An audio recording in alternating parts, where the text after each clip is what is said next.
From Pacifica, this is Democracy Now! Colorado can send a shot that will be heard all over this country and all over the world.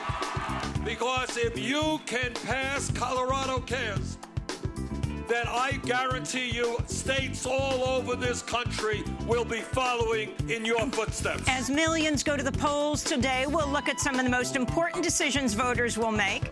Well, no, not for president, governor, senator, congressional races, but more than 160 measures in 35 states, more than in any election in the last decade. They are ballot initiatives. One closely watched race is in Colorado's citizen-initiated Amendment 69, which would finance universal health care. Other states are set to vote on marijuana legalization, guns, public education, same-sex marriage, minimum wage, and the death penalty. Then to the battleground state of Ohio with investigative reporter Greg Palast. It's a brand new Jim Crow. Today, on Election Day, they're not going to use white sheets to keep away black voters. Today, they're using spreadsheets. And Path to 270 is the watchword of media coverage for who will be president, that is, who will win the Electoral College. We'll speak with Rob Ritchie, director of Fair Vote, who wants to establish a national popular vote so that all states count. All that and more coming up. Welcome to Democracy Now!, democracynow.org, the War and Peace Report. I'm Amy Goodman. Today is Election Day, and across the United States, voters are preparing to go to the polls to cast their ballots for president, senator, congressmember, governor, attorneys general, local sheriffs, and a slew of other elected officials, as well as over 160 ballot initiatives. On Monday, both Hillary Clinton and Donald Trump finished off their final day of campaigning. Trump held rallies in Florida, North Carolina, Pennsylvania, New Hampshire, finally in Grand Rapids, Michigan, where he railed against the outsourcing of U.S. factories. America has lost, listen to this, 70,000 factories. 70,000! Not 700, not 7,000.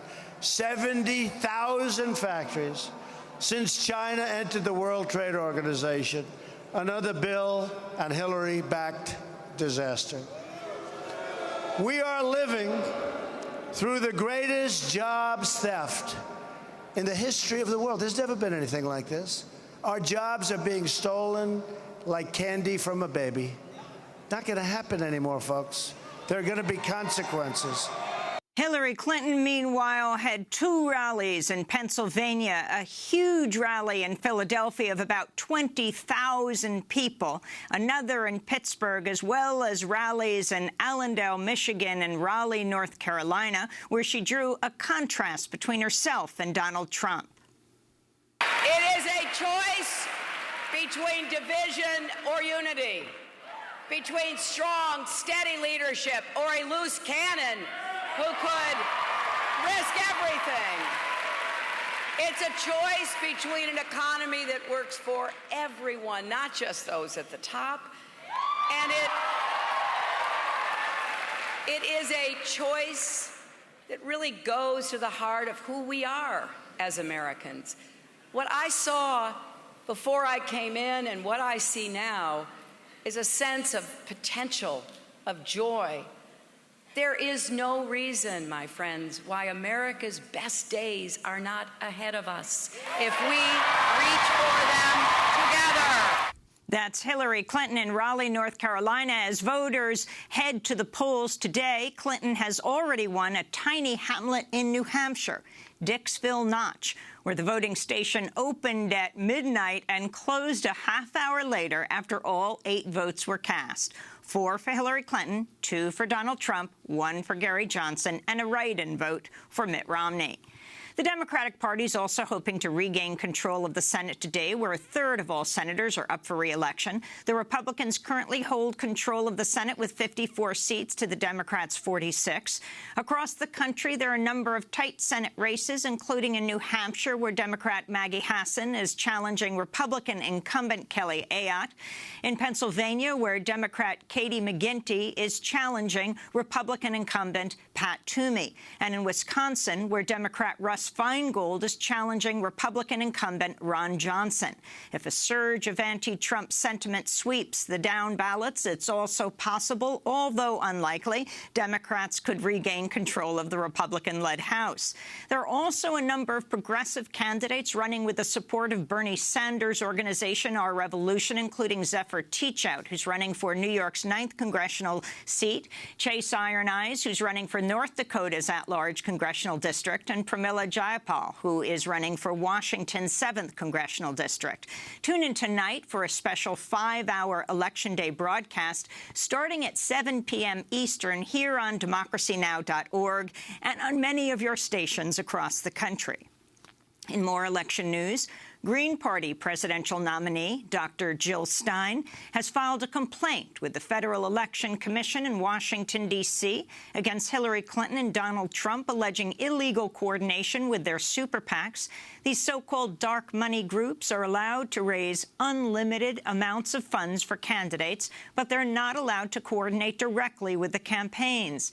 In the complaint, however, Stein argues both Clinton and Trump have illegally coordinated with a handful of their super PACs. Hillary Clinton's vice presidential running mate, Virginia Senator Tim Kaine, has said he supports the possible rerouting of the $3.8 billion Dakota Access Pipeline, which has faced months of resistance from the Standing Rock Sioux tribe in North Dakota, as well as members of more than 200 other indigenous tribes and nations from across the Americas, as well as many non-native allies.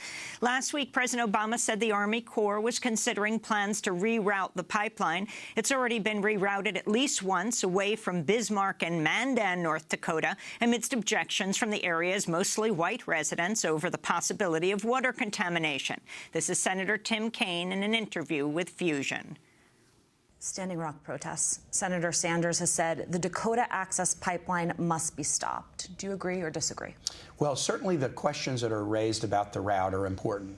President Obama, a month or so back, it might have been 6 weeks ago, said, look, we need to do a set of consultations between the U.S. government and the sovereign tribal governments about projects like this. And then in recent days, what he said is, we ought to be able to find a route that solves some of these questions. And I'm optimistic about that, too. I know the administration's working very hard on it.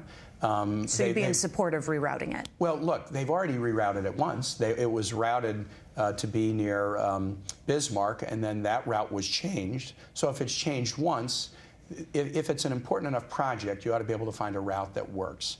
And so what the Obama administration has done by saying, hey, let's look at route alternatives, I think is the right thing to do. The proposal to reroute the Dakota Access Pipeline comes as the billion-dollar project spearheaded by Dallas-based Energy Transfer Partners is facing increasing pressure from the banks funding its construction. On Sunday, the Norwegian bank, DNB, announced it's considering withdrawing its funding amidst concerns about human rights violations against the Standing Rock Sioux tribe in North Dakota. DNB, which is Norway's largest bank, is responsible for financing up to 10% of the pipeline. This comes as Citigroup told the New York Times it's raised concerns about the project, although it has not yet said whether it will withdraw its funding. Citigroup is playing a major role as both a financier of the project and the loan agent. Lindsay Allen of the Rainforest Action Network said, quote, Citibank's leading role in financing the pipeline makes it complicit in gross violations of indigenous and human rights, unquote. In Iraq, the U.S.-backed Iraqi forces and government militias are continuing the campaign to retake the city of Mosul from ISIS. The Iraqi military says it discovered a mass grave with as many as 100 decapitated bodies during its advance into the town of Hamam al-Alil to the south of Mosul. This comes as residents of Al-Qiyara, a town about 40 miles south of Mosul, report being sickened by the poisonous smoke from continuously burning oil well fires. The Iraqi military says ISIS militants lit the oil wells on fire in August while retreating from the town. The fires continued to burn 3 months later. In Brazil, the landless workers movement known as the MST is facing increasing repression, including the detention of at least 10 organizers. On November 4th, state police raided MST's national school, Sao Paulo, firing live ammunition and detaining 2 MST members, including a 64-year-old librarian whose rib was fractured during the raid. Police also recently raided another MST camp in Paranha and detained 8 organizers. Joaquim Pinheiro of MST says the repression against the movement has worsened under Michel Temer's new government following the impeachment and ouster of the elected president Dilma Rousseff.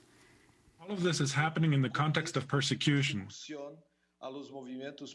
We're struggling against the coup and for democracy in our country. And today, there is a constantly intensifying process of repression against the MST. In India, the environmental minister has called for an emergency meeting as the capital, New Delhi, is engulfed in thick, hazardous smog. It's the worst air pollution New Delhi has seen in 2 decades. This is environmentalist Vimlendu Jha. We've polluted ourselves to an extent where the air is completely toxic. It's beyond measurable limits. It's crossed all limits of human imagination, of the imagination of our machines that were supposed to really calculate how polluted our air is. In Yemen, more than half of all the health facilities have either closed or are only partially functioning amidst the ongoing conflict. The new report by the World Health Organization also found 40% of the surveyed districts in Yemen had only 2 doctors, if not fewer. Dozens of historians are criticizing Volkswagen for trying to cover up the dark pages of its history in Nazi Germany. Following the announcement, Volkswagen's longtime historian, Manfred Rieger, was leaving the company. Rieger has led Volkswagen's efforts to research and reveal the company's actions during World War II, when Volkswagen forced concentration camp prisoners to work in the auto factories. Volkswagen has denied Rieger was dismissed. This comes as Volkswagen has announced another historian, Christopher Copper, has been commissioned to research the company's actions in Brazil during the military dictatorship from 1964 to 85, following a lawsuit alleging 12 Volkswagen workers critical of the dictatorship were tortured in a VW factory near Sao Paulo. In the Philippines, the Supreme Court has ruled 9-5 that former dictator Ferdinand Marcos will receive a hero's burial, despite a 3-decade struggle to stop the dictator's remains from being reburied in Manila's Heroes Cemetery. This is Nery Comaneras, who survived the period of Marcos's rule under martial law from 1972 to 81. It's really nakakalungkot. It's really disheartening that today history has changed. History has lost its meaning, and it's confusing and frustrating that after so many decisions against Marcos, the Supreme Court turned itself around. But we will seek a motion of reconsideration.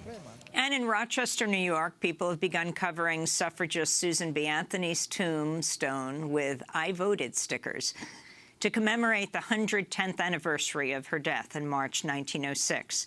14 years before women won the right to vote.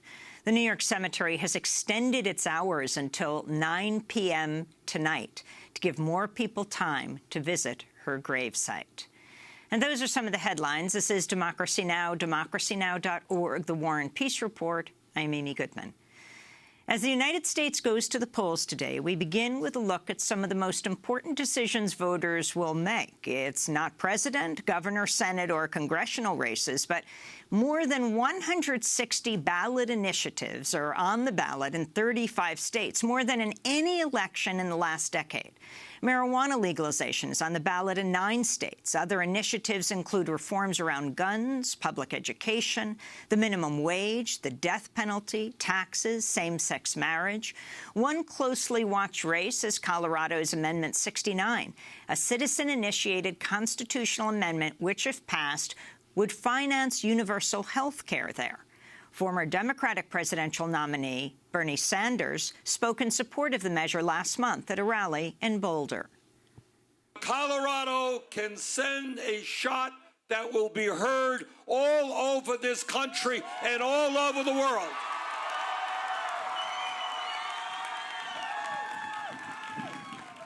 Because if you can pass Colorado Cares, that I guarantee you states all over this country will be following in your footsteps.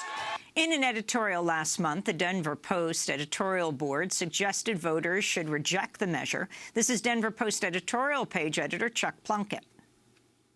We're concerned about the taxes that would be assessed, the new taxes that would be assessed. Best way to understand it is to remember the number 10. And think of any kind of income you might possibly get. 10% of it's going to go to Colorado Care. So your payroll tax, if you're retired, your Social Security pensions, your IRA money, that kind of income, once you get past $24,000 a year, it's assessed 10% tax. If costs go up, and again, that study by the Colorado Health Institute, which is an independent organization, suggests they will dramatically, then the taxes are going to chase after them. Supporters of Colorado Care say the system could operate in the black for at least 9 years. More than any other issue, however, ballot initiatives that address income inequality and economic insecurity at the heart of many of this year's measures.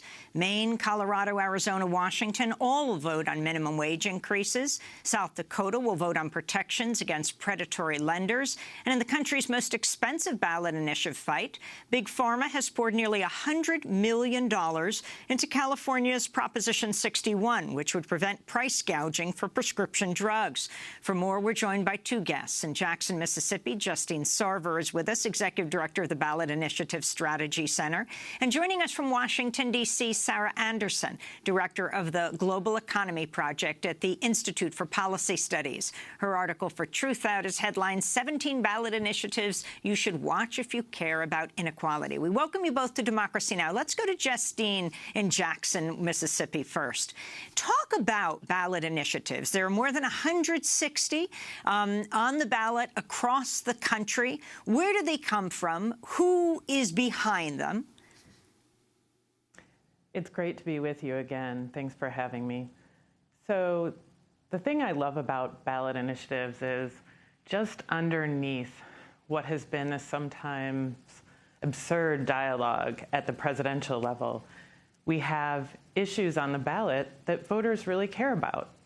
And this year, we're seeing more citizen initiatives than we have in 10 years. And as you mentioned, economic security is a big deal this year. So the minimum wage measures, 2 of them also have earned sick leave in Arizona and Washington State. These are issues that people are concerned about every day.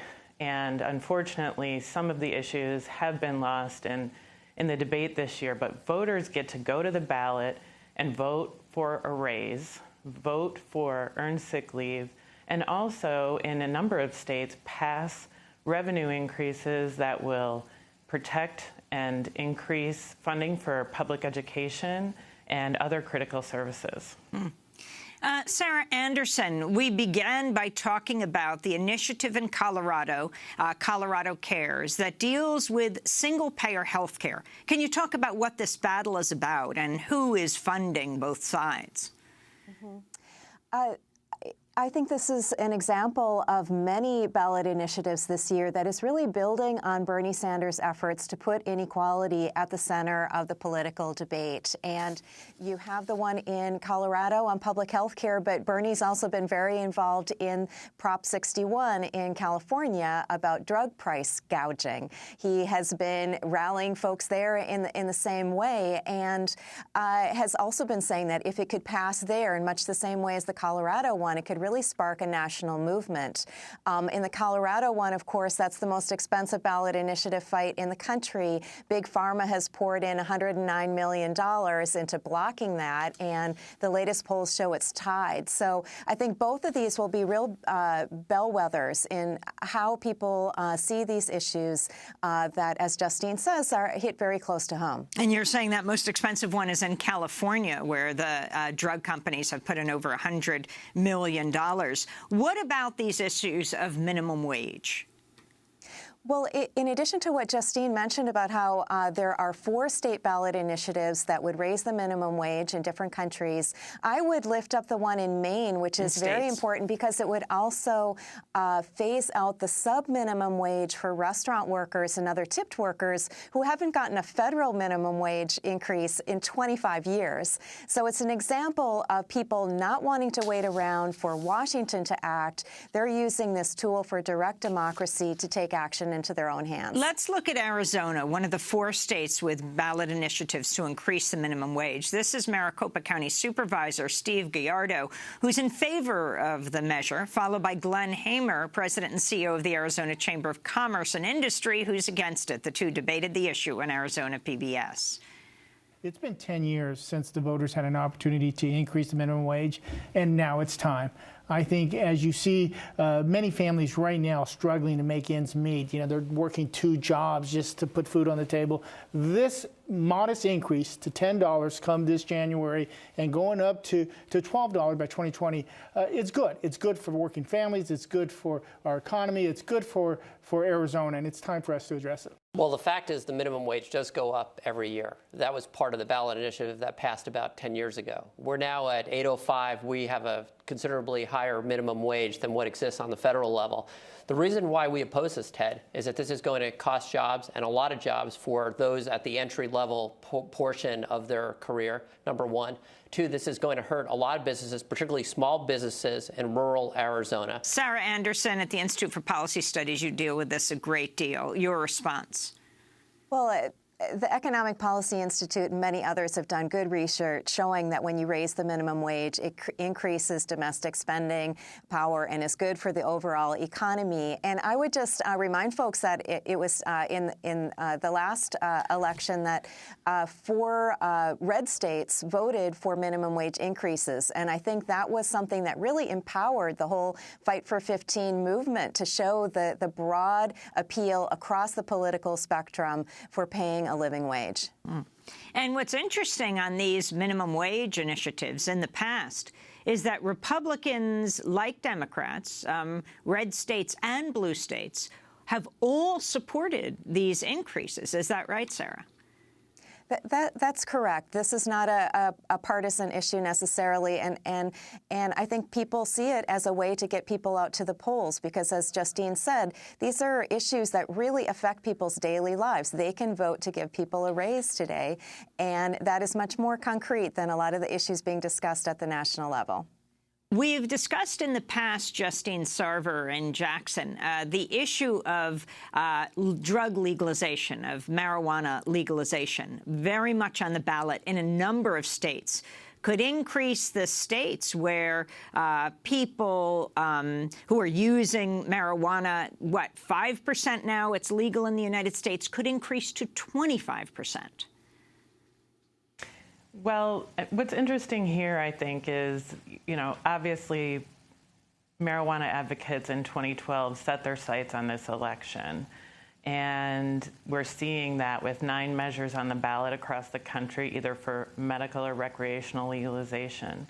What we care about in the future of this debate is, the criminal justice reform aspect, labor peace, and really who's involved in these new economies that are being created. Let's go to ads for and against. Polls in California show strong support for Prop 64, the Adult Use of Marijuana Act. This is an ad made by Yes on 64. Prop 64 makes marijuana legal in California for adults 21 and over. And here's what else it does. Bans marijuana use in public. Permits sales only at licensed marijuana businesses, not at grocery or convenience stores. And Prop 64 generates $1 billion in new tax revenue for California to fund after-school programs and job training and placement initiatives. Learn more at yeson64.org. Vote yes on 64. And this is an ad made by No on Prop 64. Proposition 64 will allow marijuana smoking ads in prime time and on programs with millions of children and teenage viewers. Children could be exposed to ads promoting marijuana gummy candy and brownies, the same products blamed for a spike in emergency room visits in Colorado. Fatalities doubled in marijuana-related car crashes after legalization in Washington state. Yet, in California, Proposition 64 doesn't even include a DUI standard. Prop 64. They got it wrong again. Justine Sarver, talk about where these initiatives are, those ads from California, Prop 64. Well, I think, we're going to have to wait to see what happens on these initiatives across the country and wake up tomorrow morning and have sort of a better sense of how things shake out. But it definitely is sparking a debate across the country about, how the future of marijuana and where things will head federally. But what I think it's important to get back to here is the economic security issues that have been just under the radar of this presidential election, these minimum wage ballot measures, revenue, and at BISC, with our partners, we're looking at a plan for building momentum off of these issues, continuing the economic dialogue into 2018 and 2020, engaging voters again and again and again on issues that matter to them. Let's go right now to Bernie Sanders on the issue of ballot initiatives. When he launched Our Revolution in August, he stressed the importance of mobilizing around significant ballot initiatives. We can shape governmental policy by supporting major ballot initiatives taking place in states throughout the United States. Not every state has statewide ballot initiatives. We don't here in Vermont, but many states do. There are about 125 statewide ballot initiatives coming up in November. As I understand it, Our Revolution will be focusing on 7 key initiatives, which are of enormous importance to the particular states involved, but also significant for the entire country. In my view, there is nothing more important that we can do as progressives than overturn the disastrous Citizens United Supreme Court decision.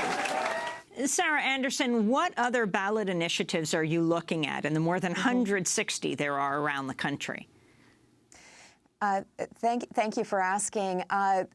We have identified 17 ballot initiatives related to inequality that we'll be tracking on our website, inequality.org. Some of the other key ones look at predatory lending. South Dakota has 2 ballot initiatives, one that is genuinely in support of protecting consumers from payday lenders. The other one is funded by the payday industry and is written in a very misleading way. So I know activists are working hard to cut through the miscommunication on that one. Other measures to increase taxes on wealthy and the corporations. Oregon has one to increase corporate taxes. That's a state that has very, very low tax rates for corporations. California is voting to extend their top tax rate on individuals, which is the highest in the country. Hopefully, as the Californians are looking at their Tolstoy novel-length ballots, they won't miss that one or Prop 61 on pharmaceuticals. I would just like to also add that, Bernie Sanders' involvement in this, coming from an inequality perspective, is so interesting to me because if you look back at the history, it was back during the Gilded Age when progressive reformers first started working to have these citizen-led petitions to circumvent the power of economic elites. And here we are in 2016 when levels of income and wealth concentration are about on par with the extreme levels that they were at during the Gilded Age, that people are turning to these tools to try to narrow our economic divide. And it'll be fascinating to see how they turn out tonight. And Justine Sarver, the issue of the death penalty, actually 2 competing ballots in California, is that right? Yes. What we need to know about the death penalty is that it is a 40-year low in terms of support in this country. So no matter what happens tonight, this election is a blip on the long, steady decline of interest by Americans in capital punishment. And in California, you've got a ballot initiative that would speed up the death penalty and another one that would abolish it. Is that right? That is correct. Well, I want to thank you both. We will certainly be looking at this. We're doing a 5-hour special tonight, beginning at 7 Eastern time until midnight, or as long as it takes to cover all of the issues around the country. I want to thank Justine Sarver, Ballot Initiative Strategy Center, speaking to us from Jackson, Mississippi, and Sarah Anderson with the Global Economy Project at the Institute for Policy Studies. And a quick correction on the headlines in the U.S. congressional races today. Zephyr Teachout is running for New York's 19th congressional district, which covers the Hudson Valley and Catskills regions, not the 9th district. This is Democracy Now!, democracynow.org, The War and Peace Report. When we come back, we go to the battleground state of Ohio with investigative journalist Greg Palast. Stay with us. Won't you please come to Ohio for the help that we could bring? We can change.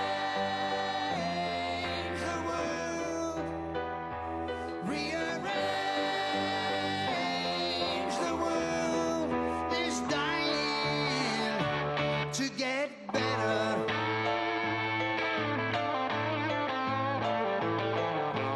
Politicians, sit yourself down, there's nothing for you here. Won't you please come to Ohio for a ride?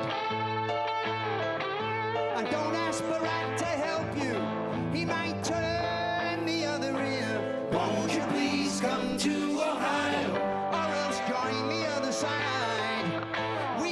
Change the world, rearrange the world. It's dying if you believe in justice, if you believe in freedom, let a man live his own life. That's Graham Nash singing a rewritten version of Please Come to Chicago. It's now Please Come to Ohio. This is Democracy Now!, democracynow.org, The War and Peace Report. I'm Amy Goodman. As the United States goes to the polls, we turn now to an on-the-ground report from the battleground state of Ohio. Rolling Stone investigative reporter Greg Palast has uncovered the latest in vote suppression tactics that could threaten the integrity of the vote in Ohio and North Carolina.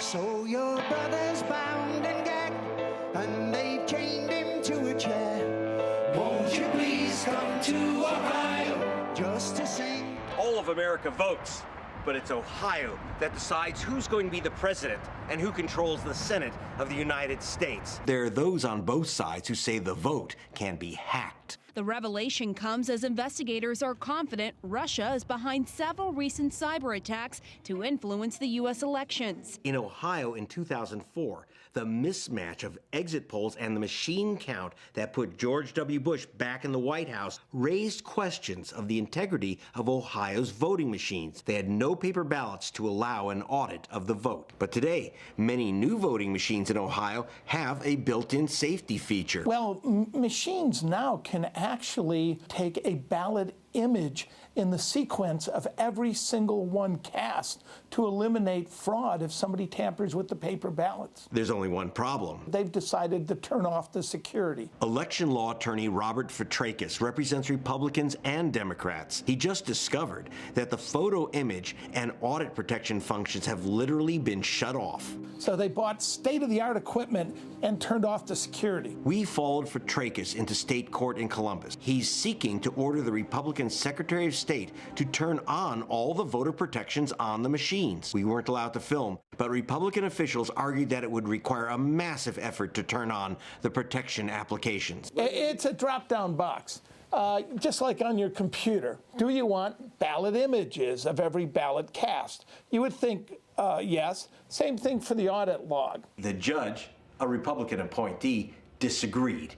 He ruled that the Republican officials could leave the machines unprotected. On Sunday, I was at the Freedom Faith Missionary Baptist Church.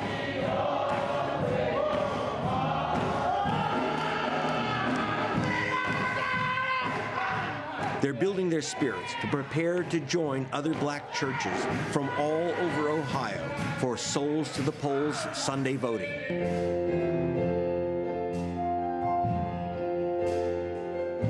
So they went to the one voting station for all of Dayton and waited in line to vote. And waited. And waited.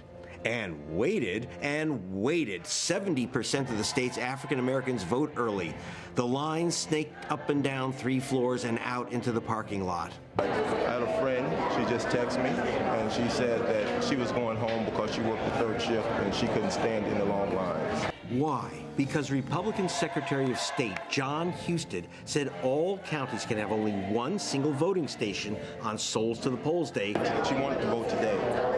So they just make it, do you think that it's deliberate to make it harder for the day for African American voters? Yeah, and other minorities, yeah. Yes, I do. Indeed, Husted wanted to end Souls to the Polls Sunday voting entirely, but he was blocked by local officials. This is former Montgomery Elections Board member David Lieberman. And we had voted, both the Republicans and Democrats, for long hours on weekends so that people like this could come and vote. After we did that, we were told by the Secretary of State that if we didn't change our vote, that he would fire us.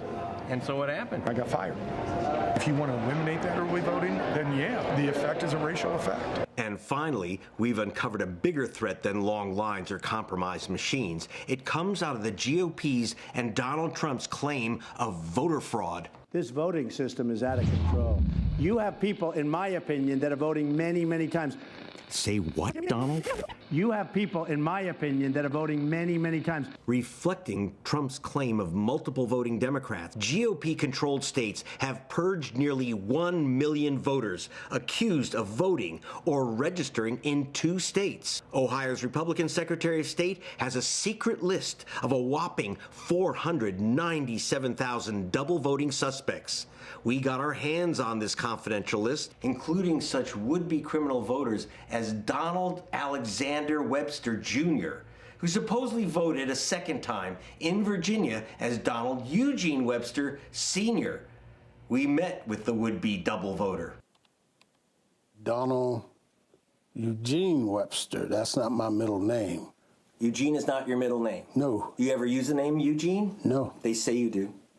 Mm-mm. You know that it's a crime if you vote more than once? Of course. It never occurred to me to do that.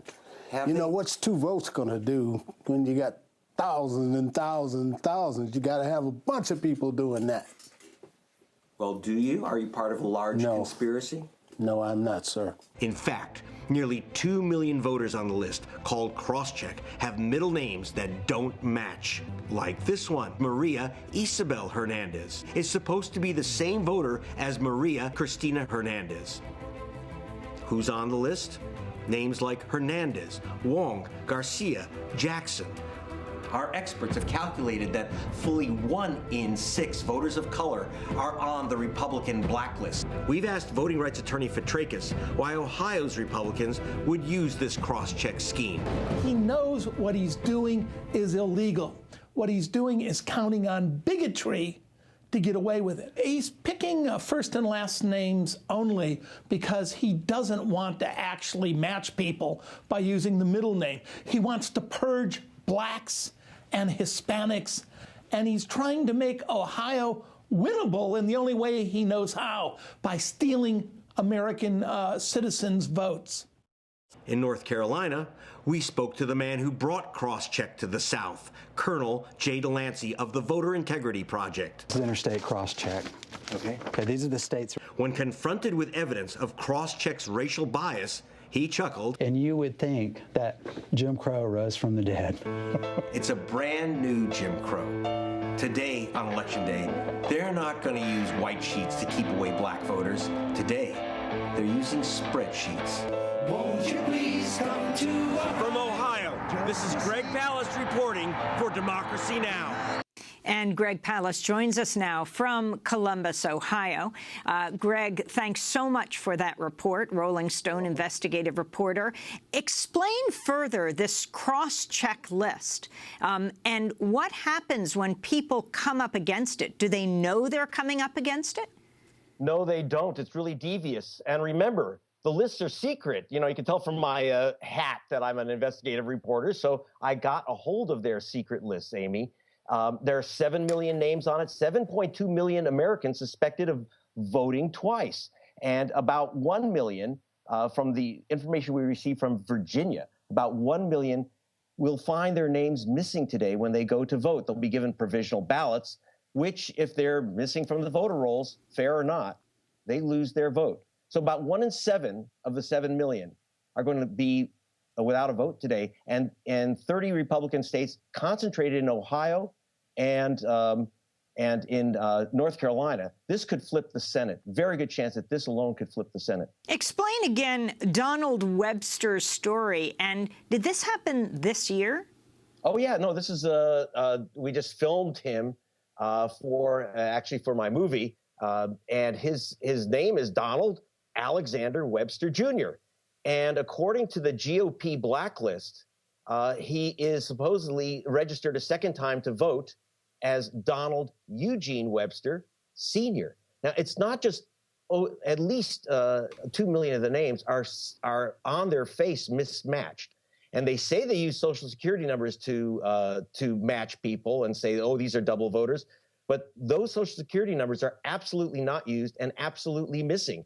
And it's because we got the list that we found out that they're removing literally 1 million people without any evidence and without even, you have to understand, they're not notifying people you are accused of voting twice. They're just going, poof, you're gone.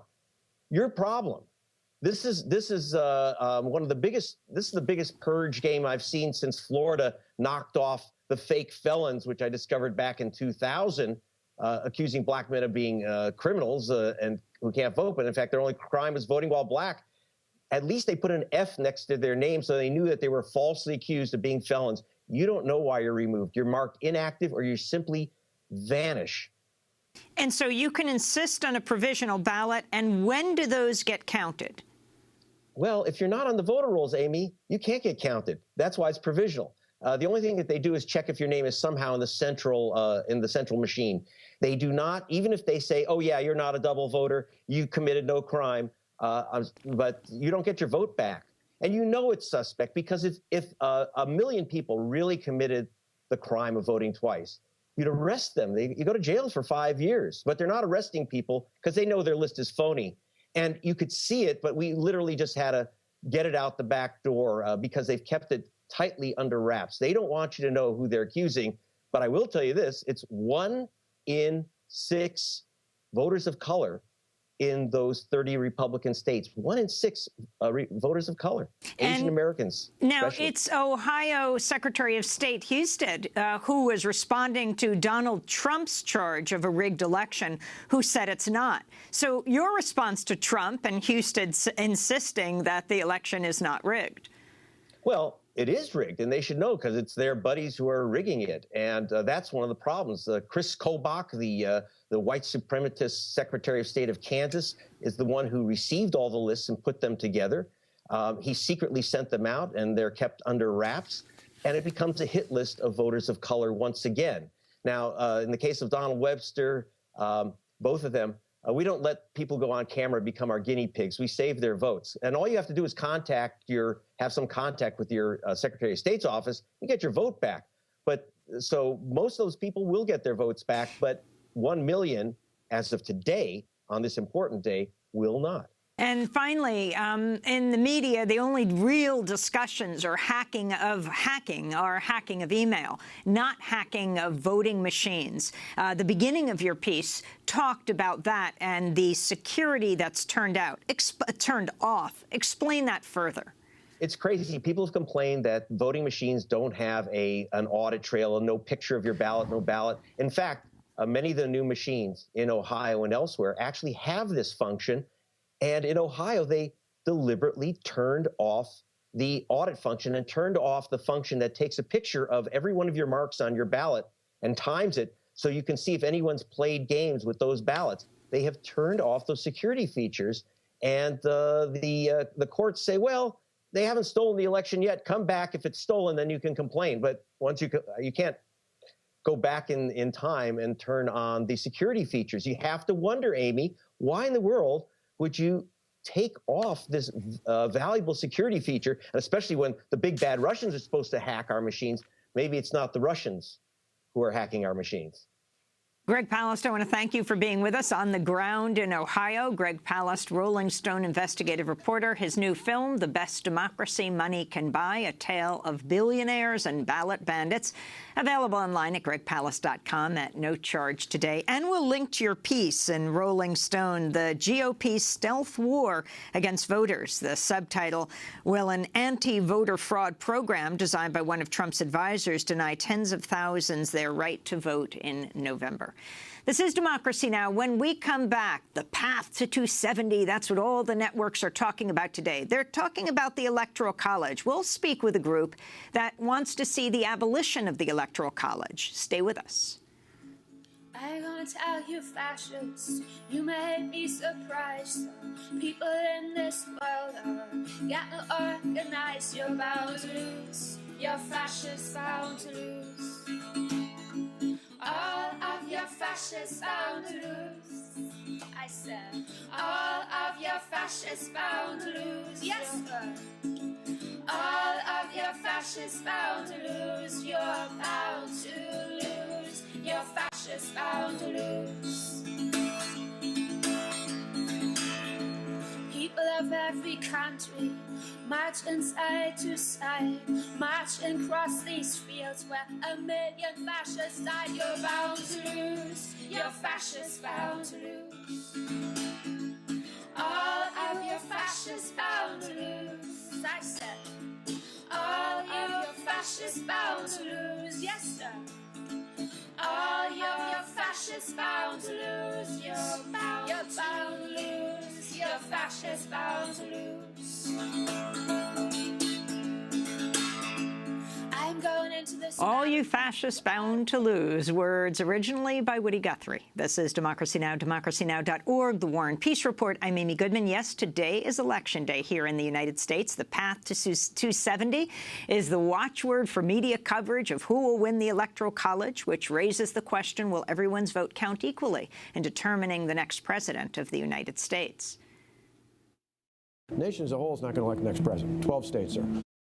Nation as a whole is not going to elect the next president. That was Republican Governor Scott Walker of Wisconsin saying the nation as a whole is not going to elect the next president. 12 states are. Well, according to The Hill, the 2016 election will come down to the same 11 states that decided the most recent presidential contests.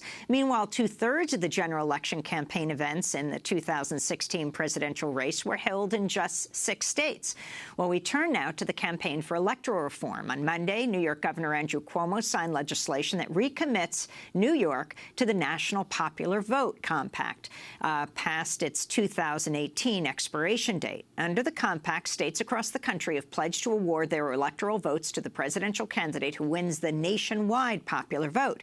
If enough states sign on, it would guarantee the presidency goes to the candidate who wins the most votes across the country. It would prevent scenarios like what happened in 2000 when Al Gore won the popular vote but still lost the election to George W. Bush. In 2014, Republican New York State Senator Joseph Griffo spoke about why he co-sponsored the bill. Potential presidential candidates concentrate more than 2/3 of their advertising budget and 2/3 of their campaign stops in just 5 states. Almost 100% of their message is seen in approximately 16 battleground states. New York has 19.5 million people, but we're routinely ignored by campaigns. I want to empower people. I want to make New York State relevant in a national campaign again. I want democracy that creates excitement in people, not apathy. Joining the National Popular Vote Compact creates that opportunity. It leverages the combined power of the states in a compact to say no longer can you take us for granted. No longer can you effectively disenfranchise millions of Americans by ignoring us. No longer can you assume that you have our vote. The compact could transform the way we elect the president of the United States, guaranteeing the presidency to the candidate who receives the most popular votes in the United States. Currently, 11 states have joined the compact through legislation, making up 165 of the required 270 electoral votes for the compact to go into effect. Meanwhile, other electoral reform efforts are underway. Today, voters in Maine will consider an initiative that would allow them to rank their favorite candidates in future elections. This is part of an ad released by the Committee for Ranked Choice Voting, which is urging people to vote yes on question 5. Politicians can get elected with less than 40% of the vote. There's actually something we can do right now that would help make things better.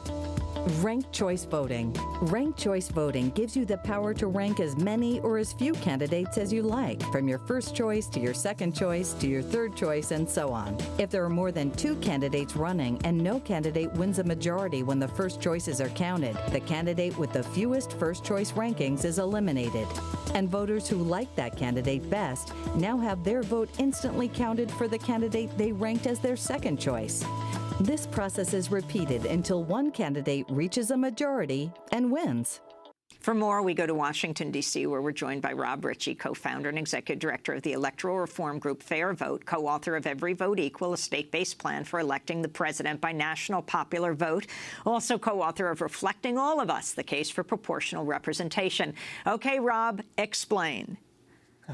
Well, thank you, Amy. Great to be on the program on Election Day, which is, of course, an exciting one for all of us. And it's particularly exciting for us in a couple ways. Glad you brought up the main measure for ranked choice voting. It is, I think, well-positioned to win today. And what it would mean in Maine in 2018 is that voters in a field where they have more than 2 choices could do both vote for whom they really like, while also making sure their vote does the most it can to help defeat the candidate they most dislike. And that's what you are able to do by just ranking candidates in order of choice. It's been a great effort pushed there, and a remarkable grassroots effort where they got more than half the signatures they needed in a single day back in 2014. House parties and events all over the state, and people seem to like it. And I think it's something that the whole country can move to in the coming years. Then, of course, we have the Electoral College system, and thanks for the introduction on that one as well, which just sort of underscores how we all should vote today, but the candidates and the campaigns only really care if you do in those handful of states. And one way to think about that is Hillary Clinton and Tim Kaine have done, since their conventions, almost 60% of their events in 3 states. So we're talking about such a narrow way of looking at the whole country, and it's because of the rules we have that we can change with the National Popular Vote Plan. So explain what those states are, even where Donald Trump and Hillary Clinton were yesterday, from Pennsylvania to Michigan to Florida. Of course, Ohio is key here as well. Virginia, where Tim Kaine, I think, was among the first to vote this morning before 6 o'clock in the morning.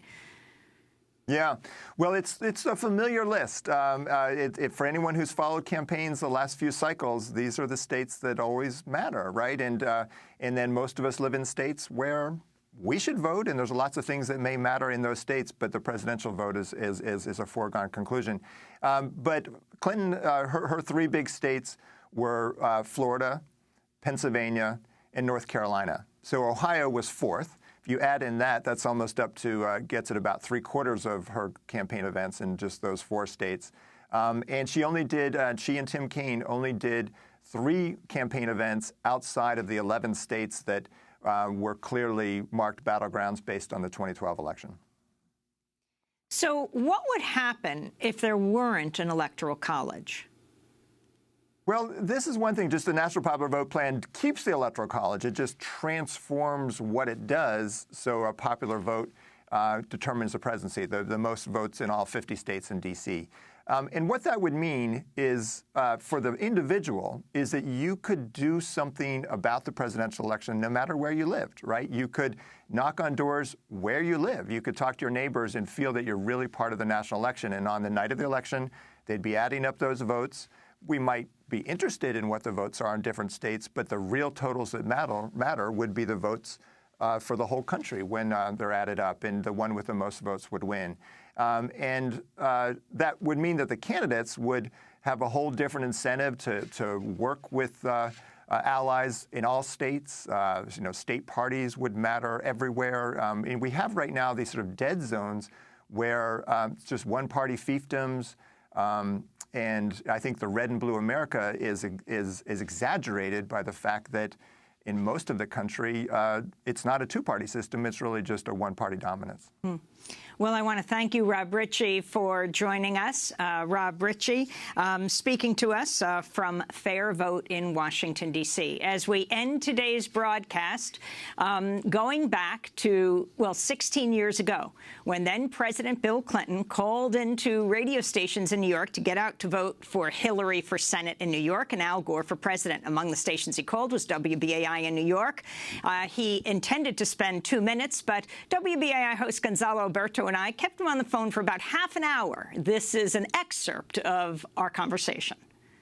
Mr. President, are you there? I am. Can you hear me? Yes, we can. Yes. You're calling radio stations to tell people to get out and vote. What do you say to people who feel that the two parties are bought by corporations and that they are, at this point, feel that their vote doesn't make a difference? There's not a shred of evidence to support that. That's what I would say. It's true that both parties have wealthy supporters, but let me just give you the differences. Let's look at economic policy. First of all, if you look at the last 8 years, look where America was 8 years ago and look where it is today. We have the strongest economy in history, and for the first time in 30 years, the incomes of average people and lower-income working people have gone up 15% after inflation, the lowest minority unemployment ever recorded, the highest minority home ownership, the highest minority business ownership in history. That's our record. President Clinton, UN figures show that up to 5,000 children a month die in Iraq because of the sanctions against That's not true. That's not true. And that's not what they show. Let me just tell you something. Before the sanctions, the year before the Gulf War, you said this, how much money did Iraq earn from oil? Answer, $16 billion. How much money did Iraq earn last year from oil? How much money did they get, cash on the barrelhead, to Saddam Hussein? Answer, $19 billion that he can use exclusively for food, for medicine, to develop his country. He's got more money now, $3 billion a year more than he had 9 years ago. If any child is without food or medicine or a roof over his or her head in Iraq, it's because he is claiming the sanctions are doing it and sticking it to his own children. The past two UN heads of the program in Iraq have quit, calling the U.S. policy, U.S.-UN policy, genocidal. What is your response to that? They're wrong. They think that we should reward. Saddam Hussein says, I'm going to starve my kids unless you let me buy nuclear weapons, chemical weapons, and biological weapons. If you let me do everything I want to do so I can get in a position to kill and intimidate people again, then I'll stop starving my kids. And so we're supposed to assume responsibility for his misconduct. That's just not right. Many people say that Ralph Nader is at the high percentage point he is in the polls because you've been responsible for taking the Democratic Party to the right. What do you say to listeners who are listening around the area right now? Well, I'm glad you asked that. Concerns? I'm glad you asked that. This is the last question I've got time for. I'll be happy to answer that. What is the measure of taking the Democratic Party to the right? That we cut the welfare rolls in half? That poverty is at a 20-year low? That child poverty has been cut by a third in our administration, that the incomes of average Americans have gone up 15% after inflation, that poverty among seniors has gone below 10% for the first time in American history, that we have the lowest African American, the lowest Latino unemployment rate in the history of the country, that we have a 500% increase in the number of minority kids taking advanced placement tests, that the schools in this country, that the test scores since we've required all the schools to have basic standards, test scores among African Americans and other minorities have gone up steadily. Can I say what some people... Let me just finish. Let me just say... Now, wait a minute. You started this, and every question you've asked has been hostile and combative. So you listen to my answer. Will you do that? They've been critical. Now, you just listen to me. You ask the questions, and I'm going to answer. You have asked questions in a hostile, combative, and even disrespectful tone, and you have never been able to combat the facts I have given you. Now, you listen to this. That was Bill Clinton on Election Day in 2000, calling into our radio station WBAI in New York. To hear the whole interview, it went on for over a half an hour. You can go to democracynow.org. That was 16 years ago on Election Day 2000. Tune in tonight on your local station or right here at democracynow.org. We're bringing you a 5-hour election night special from 7 p.m. Eastern Time to midnight at least. And a very happy birthday to Kieran Krug Meadows. Democracy Now! Is produced by Mike Berkner, Min Shea, Carla Wills, Laura Gottesdiener, Dina Geister, Sam Malkoff, Robbie Karen, Honey Masood, Tarina Nadura, Andre Lewis, Mike DeFilippo, Miguel Noguera, and Paul Huckabee, our engineers. Special thanks to Becca Staley, Julie Crosby, Miriam Barnard, Aaron Dooley, Hugh Gran. I'm Amy Goodman. Thanks for joining us.